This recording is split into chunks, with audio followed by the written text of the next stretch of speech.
Alright बेटा, let's discuss vectors. Vectors में बेटा आपका कॉलम वेक्टर है। You should know how we can represent a vector in column vector form. बेटा ये आपकी कॉलम वेक्टर फॉर्म है। एक्स कॉम्पोनेंट वेक्टर का आप ऊपर लिखते हैं और वाई कॉम्पोनेंट नीचे लिखते हैं, ठीक है। And then you have to enclose them in a square bracket. So this is the representation of a column vector. If a column vector is given to you and if you have to find out the magnitude, तो आप कैसे find करेंगे? Magnitude of the column vector A is equals to X component का square कर लें और बेटा Y component का स्क्वायर कर लें और ऐड कर लें और स्क्वायर रूट डाल दें, ठीक है। So this is how we can find out the magnitude of a column vector. Sometimes they ask you to find the gradient as well, ठीक है। ग्रेडियंट कैसे निकालते हैं बेटा कॉलम वेक्टर फॉर्म में? ये एक्स कॉम्पोनेंट है जो ऊपर लिखा होता है, वाई कॉम्पोनेंट नीचे लिखा होता है, तो y ओवर x कॉम्पोनेंट से क्या आता है आपके पास ग्रेडियंट का formula. Then the next thing you have to notice is कि वेक्टर्स और कोऑर्डिनेट ज्योमेट्री का बेटा आपस में लिंक है। What is the link? अगर कभी वेक्टर्स में कोऑर्डिनेट ज्योमेट्री का क्वेश्चन आ जाए, like if they ask you to find the coordinates of a point, तो आप क्या करेंगे? जो भी बेटा जिस पॉइंट के कोऑर्डिनेट्स होते हैं ना, अगर आप उसको इस कॉलम वेक्टर फॉर्म में लिख दो तो that becomes the position vector, ठीक है। ये कॉलम वेक्टर फॉर्म में अगर आपने इसके कोऑर्डिनेट्स को मेंशन कर दिया तो ये इसी पॉइंट का क्या बन गया? Position vector.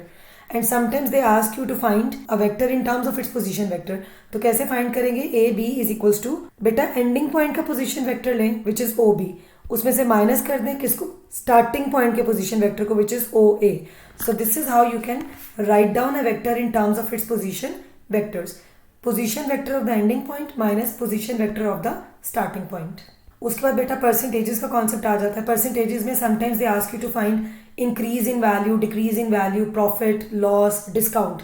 अगर वो वैल्यू आपसे पूछते हैं ना कितना प्रॉफिट हुआ है, what is the value, what is the profit, what is the loss, what is the increase, so simply you have to take the difference of final and initial values. Final और initial values का difference ले लें तो you can get the increase और decrease और profit, loss और discount. ये value देगा आपको, ठीक है। Sometimes they ask you to find the percentage. देखो वैल्यू और परसेंटेज में फर्क है। ये जो इसमें आपने बेटा फॉर्मूला 1 में किया ना, इससे आपके पास वैल्यू आई है विच मीन्स इंक्रीज आया, डिक्रीज आया, प्रॉफिट आया, लॉस आया। अगर आपको बोले परसेंटेज फाइंड करो इसी की, तो अगेन क्या करेंगे? वही जो डिफरेंस लिया ना बेटा आपने फाइनल और इनिशियल वैल्यू का, उसको डिवाइड कर देंगे इनिशियल वैल्यू पे and multiply this fraction with 100, ठीक है। मैंने बिल्कुल ये नहीं लिखा फाइनल माइनस इनिशियल या इनिशियल माइनस फाइनल। क्यों नहीं लिखा? समटाइम्स इनिशियल ग्रेटर होती है, समटाइम्स फाइनल ग्रेटर होती है। तो when ever you use the word difference, difference का मतलब होता है बड़ी वैल्यू में से छोटी वैल्यू को माइनस कर देना, and difference is always considered as positive value, ठीक है। उसके बाद बेटा एक बहुत ही अच्छा फॉर्मूला है फाइनल वैल्यू और इनिशियल वैल्यू का। ये आपको कब यूज करना चाहिए? Whenever you want to find out initial value और फाइनल वैल्यू। इनिशियल या फाइनल वैल्यू में से कुछ भी फाइंड करना हो तो दिस फॉर्मूला वर्क्स परफेक्ट। ये फॉर्मूला क्या है बेटा? फाइनल वैल्यू यानी परसेंटेज अप्लाई करने के बाद की वैल्यू किसके इक्वल होगी? आपने क्या करना है बेटा? 100% में अगर वो इंक्रीज कर रहा है तो परसेंटेज इंक्रीज को प्लस कर लें, और अगर इन केस वो डिक्रीज कर रहा है तो जितना डिक्रीज कर रहा है उतना परसेंटेज क्या करें? 100 में से पहले माइनस कर लें। उसके बाद वो जो भी परसेंटेज बनती है क्या करें? आप उसको इनिशियल वैल्यू से मल्टीप्लाई कर दें। So it works perfectly fine, ठीक है। ये बहुत अच्छे तरीके से चलता है, और आपको जब भी बेटा इनिशियल या फाइनल वैल्यू में से कोई भी वैल्यू फाइंड करनी हो ना, you can use this formula. Next we have interest. बेटा there are two types of interest, simple interest and compound interest. Simple interest में इंटरेस्ट का फ्लैट एक ही बेटा वैल्यू होती है। Every year you have the same value of interest. So interest is equals to P R T over 100। P stands for the principal amount invested, R stands for the rate. Rate बेटा percentage के form में given होता है, ठीक है।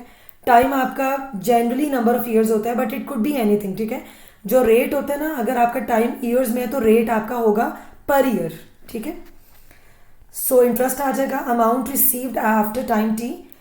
जब बेटा आपने इन्वेस्ट कर दी अपनी अमाउंट, उसके फॉर एग्जांपल 3 ईयर 4 ईयर्स के बाद अगर आपको अपनी अमाउंट रिसीव देखनी है तो बेटा उसमें आपकी प्रिंसिपल अमाउंट जो आपने इन्वेस्ट की वो तो आपको मिलेगी वापस। इसके अलावा more over what will you get? You will gate interest P R T over 100।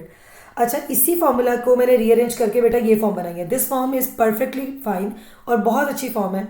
ये आप कब यूज़ किया करें? अगर आपको प्रिंसिपल अमाउंट गिवन नहीं है ना, और आपसे कहा गया रेट फाइंड करने के लिए टाइम या अमाउंट रिसीव्ड, तो आप ये फॉर्मूला यूज़ करें। इट वर्क्स परफेक्टली फाइन, बहुत अच्छा ये बेटा फॉर्मूला काम करता है, and it is quite similar to this formula as well. अब देखिए कंपाउंड इंटरेस्ट में भी अमाउंट रिसीव्ड का क्या फॉर्मूला है? P times 1 plus R over 100 raise to power T. बेटा इसमें टी पावर में चली जाती है और इसमें टी क्या करती है? आर से मल्टीप्लाई करती है।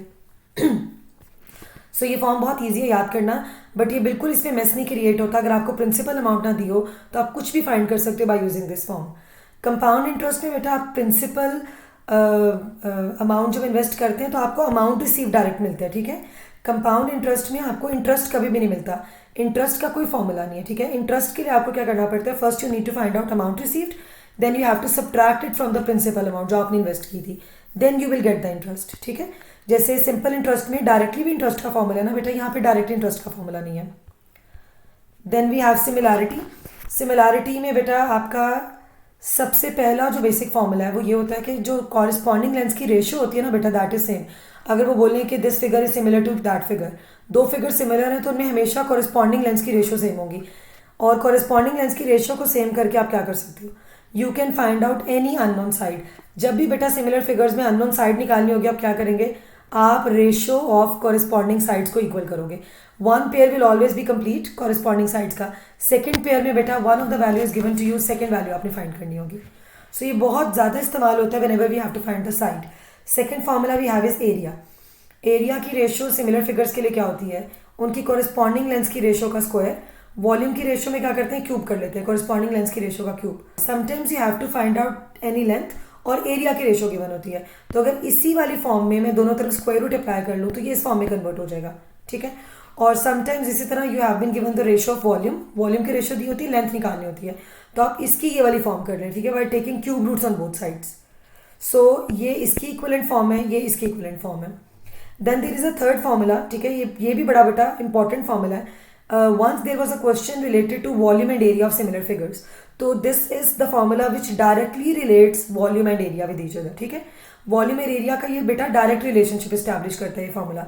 सो v1 by v2 is equals to corresponding जो फिगर्स हैं उनके एरिया की रेशियो और उसके ऊपर पावर क्या आ जाएगी 3/2। सो this is a formula which directly relates volume and area.